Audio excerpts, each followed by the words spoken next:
Talk shoes. Recorded live.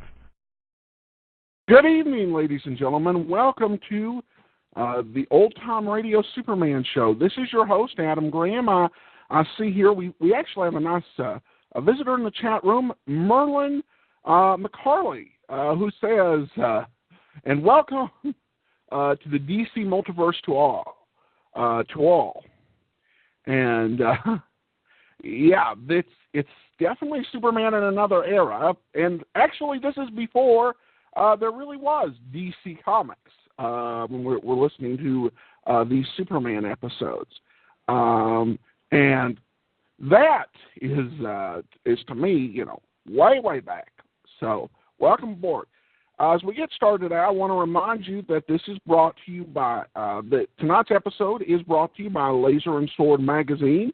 You can in a few days you should be able to go check this out at lasersword.adamsweb.us. But in the meanwhile, certainly feel free to go to lulu.com and put Laser and Sword in. Our first issue is available for free. Just like Superman, our stories are in serial format. So you can download our first issue, no charge, see if you like it, and be able to see if you want to follow these adventures along. And yes, this is definitely a much simpler Superman. In fact, for the first 5 episodes of this show, we've been kind of missing something that's generally considered very essential to Superman's world. That is Lois Lane. We have not yet been introduced.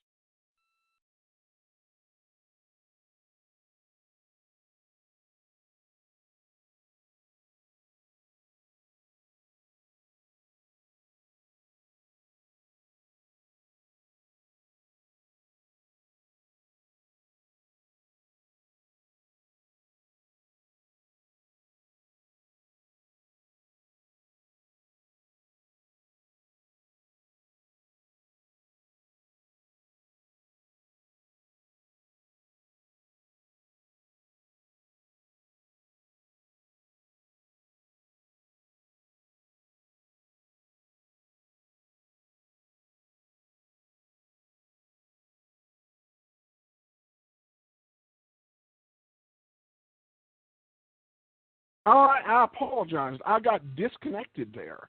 And, yeah, he says, oops, welcome to the wonder that we know as Talk Shoe. Well, with about, I think, probably a good 500 episodes between all the shows I've done, yeah, I'm pretty familiar with this experience here at Talk Shoe. But anyway, we're going to go ahead and get started. We're going to get to see for the first time Lois Lane, portrayed in the radio version. And like I said, first 5 episodes, no Lois, no Jimmy, just Superman and Clark Kent with Superman flying around incognito. So let's go ahead and get started. This will be, and this is the atomic beam. So here we go.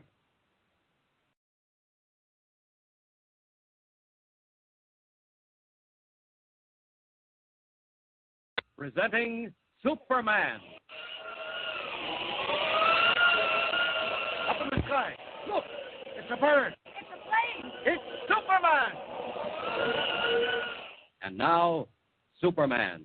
Amazing figure from another world with powers and abilities never before realized by mortal men. When we last saw Superman in his disguise as young Clark Kent, reporter for the Daily Planet, he and his editor, Perry White, had just received a warning telephone message from a mysterious voice, which identified itself as the Yellow Mask. In exactly 24 hours, said the mask, the Daily Planet would be blown to 1,000 fragments. Horror-stricken, Kent and his chief stared at each other in the humming office. Then pandemonium. Sirens wailed in the streets. Police searched the building for bombs. Today, as our story opens, we find ourselves far from the doomed offices of the Daily Planet. Dr. Sven Dalgrin shows an unexpected visitor about his laboratory, explaining its wonders, and also explaining his latest invention. Listen. Please do not touch that window frame. So? It is not clean, perhaps. It looks clean. Oh, yes, quite clean, but it is wired. It carries a powerful electric charge. Most interesting. Are you also experimenting in electricity, Dr. Dalgrin? You have come to see my latest discovery, have you not, Professor Schmidt? Indeed. And so have others. You're not the first. Others would not only like to see it, but gain possession of it. No, I cannot believe it. Oh, it's quite true, I assure you. For weeks past, ever since word got out of what I was doing, I've been annoyed, even threatened. Threatened, Dr. Dalgrin? By whom? I don't know. Queer voices over the telephone, mysterious visitors in the dead of night. Yes, that is why I had the laboratory wired. But what do they want? They want my invention. They realize that whoever owns it controls a practically unlimited power. Unlimited power? Is that true? Certainly, Professor Schmidt. Unlimited power for destruction. Which is why I'm determined to keep the discovery a closely guarded secret. In the world today, my friend, there is destruction enough. Men are at one another's throats like dogs gone mad. No, I will never be a party to war and bloodshed. Ah, but come, I waste time. Into this room. Professor, don't brush against the metalwork. There it is, on the table, Professor. That is the machine. So small. My latest development. Small, light, compact, but deadly. Now then, please stand exactly where you are. Watch closely what happens to that glass on the edge of the table. Watch. It's amazing. The glass was shattered. Now, watch that small steel ball. Why, it's gone. Vanished. Blown into atomic dust. Then it's true. I didn't believe, but it's true. Certainly it's true. Based on the power of atomic force. Everything in the universe has a certain vibration point, Professor Schmidt. My machine focuses a beam of vibrating infragamma rays wherever I choose to direct it. And then? Any object in the path of the beam begins to vibrate. At a certain point, depending on the object, atomic force is overcome, and the object simply disappears, explodes, if you like, into nothing. Doctor, you say any object? Any object whatsoever, at distances up to a mile. Unbelievable, my dear doctor. Let me be the first to congratulate you. Thank you. You have done me a great service, Doctor. You have placed in my hands an instrument of destruction that will at last give me what I have been seeking. Absolute control of the world and every living thing in it. What? What do you mean? You have been horribly misled, Dr. Dalgrin. I am not Professor Schmidt of Hawthorne University. Mere men who work under me know me by quite another name. I am destined to become supreme ruler of the universe, and with this deadly machine. Get out of my laboratory! Get out before I... You won't do anything, Doctor. Not if you value your life. This gun I hold in my hand is fully loaded. Take care. You're mad, utterly mad. How far do you think you'll get with that machine? The police will... Beyond the reach of the police, I assure you. I have laid my plans with great care, Doctor. First, I shall destroy the building which houses one of your great newspapers, because a reporter on that paper foiled my plans in the West and succeeded in jailing 2 of my men. When that is done, I will go about the task of creating for myself the position I rightfully deserve. Emperor of the world. And now I must go. Put that machine down! Put it down, I tell you! Michael, stop him!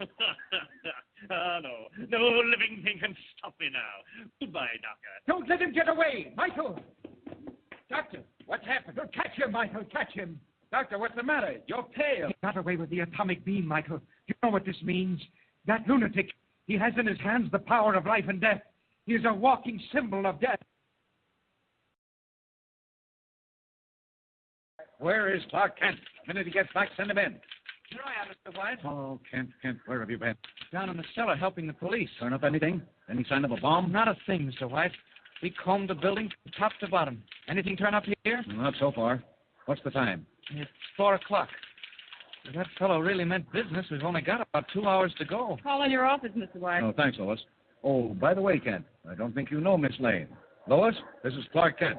Oh, how do you do? You wait here till I get back, Kent. I won't be a minute. Oh, the boy wonder, huh? Why, Miss Lane, what do you mean?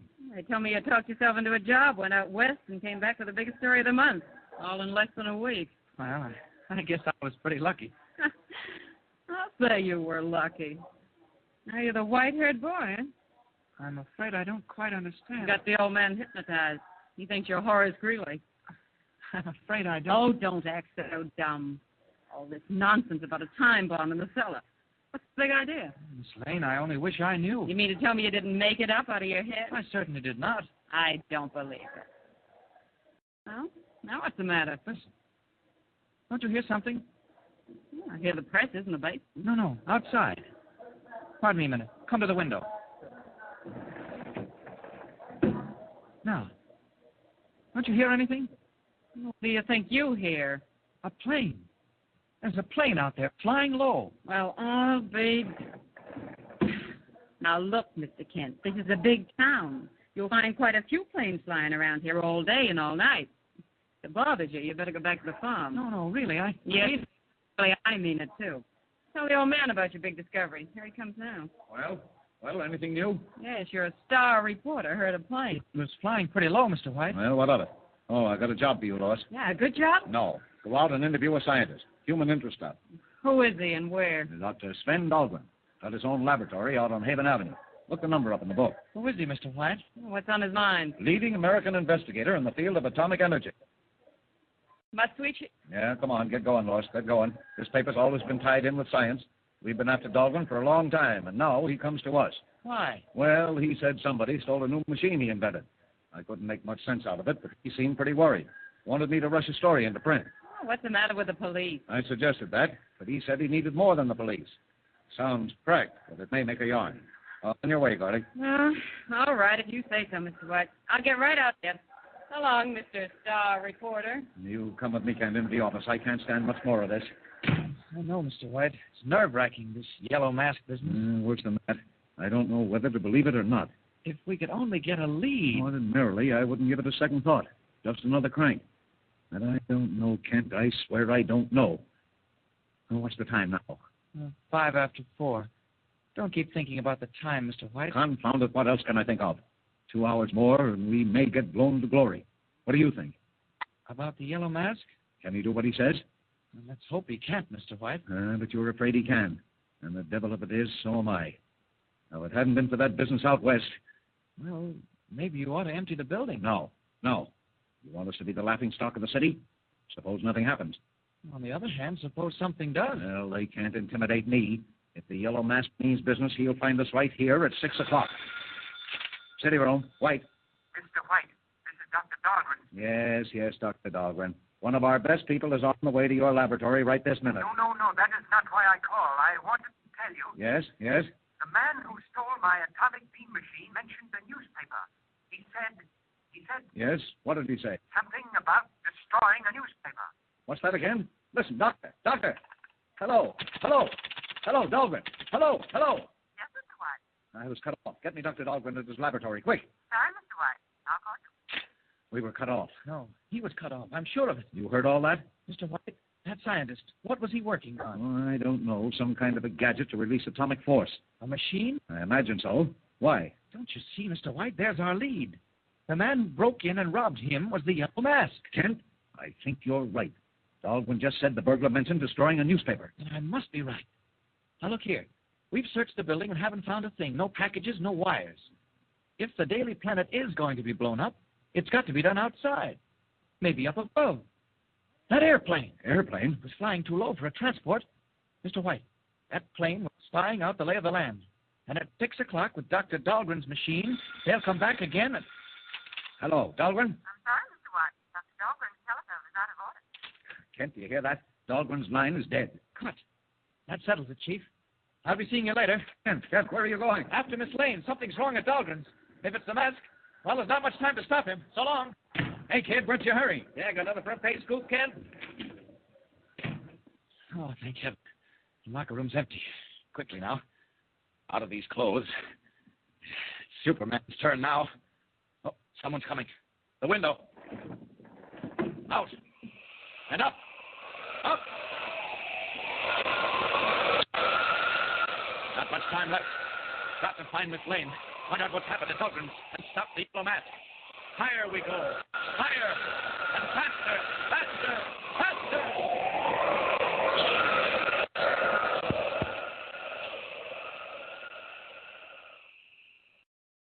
Deadly peril hangs over the offices of the Daily Planet. Already the Yellow Mask is in possession of a mighty and terrible weapon. Time is growing short.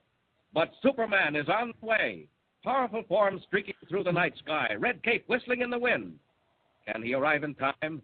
And what new unforeseen danger is already creeping in on the laboratory of Dr. Dalgrin, with Lois Lane about to enter, all unknowing? Tune in next time and follow the story. Remember, be with us again for the next startling transcribed installment of Superman. Up in the sky. Look! It's a bird. It's a plane. It's Superman!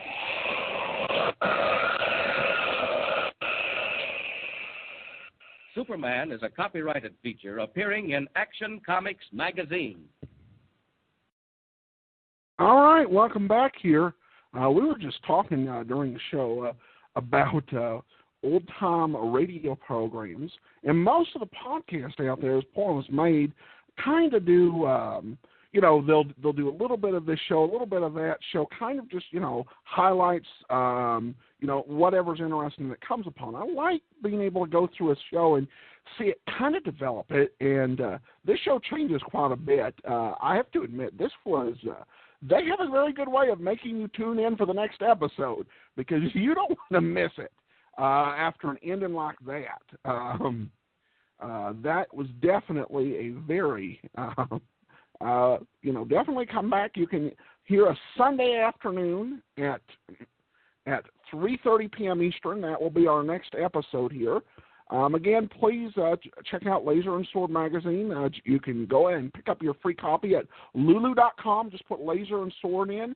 And then once we get our domain issue resolved, just go to lasersword.adamsweb.us for more episodic fiction.